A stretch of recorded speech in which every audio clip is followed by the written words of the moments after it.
Hey guys, it's Ducky here from TechAddicts. Today we're looking at the Viper V370 headset, as we can see here.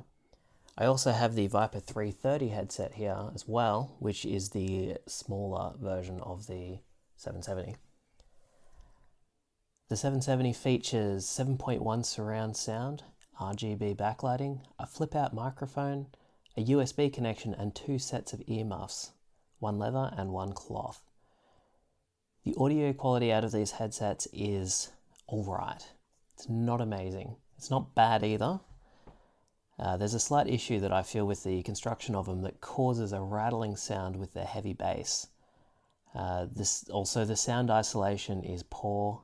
Everyone around you can listen to what you're listening to, and you can hear everything else from people around you as well. The software for the audio output is featureful, however it is very confusing. There's a lot of options for changing audio settings, from EQ to surround options. However, they don't actually explain what any of them actually are.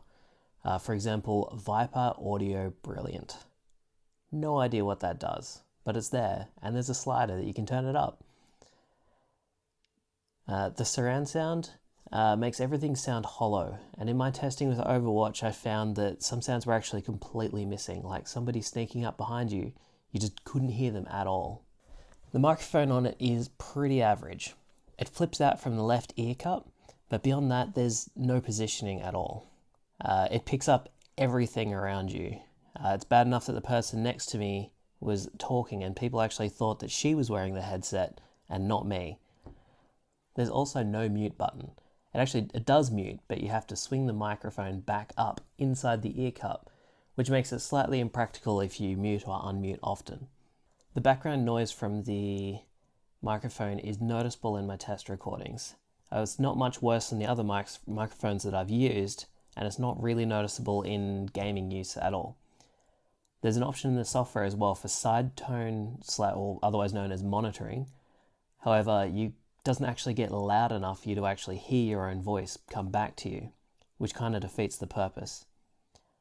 On the software side of things, it comes with some very silly voice changes and a bunch of other settings which you don't really need to touch, but they're there.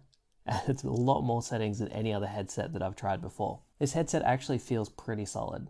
The USB cable is thick and braided, and it's pretty cool that it actually comes with two sets of ear pads, which is very unlike other headphones. Changing the ear pads, however, is difficult, and it requires a mild little bit of fear as you try and pry it off and listen for a loud snapping noise. It's not as much of an issue as you think, but you'll only ever do it once or twice, so it'll be okay. The connector that comes with it is USB, so you can plug it into a Windows or a Mac machine with no worries, but you can't use it on a console. Other headsets that I've used come with both options, so a USB adapter going into a 3.5mm jack, which means you can use the USB adapter or the 3.5mm jack and plug it into your console controller. Another bit of nitpicking here as well, it identifies itself to Windows as generic speakers. When you plug it in, it just says USB Advanced Audio Device. My other headsets, for example, will actually say Corsair Void headset when you plug it in. The fit is something that bothers me, and it's one of the most important parts. The headphone cups themselves have no individual movement, so on my head it puts pressure under my ear while leaving a gap at the top. Having a look at the Viper V330 as well, it's very similar to the V370.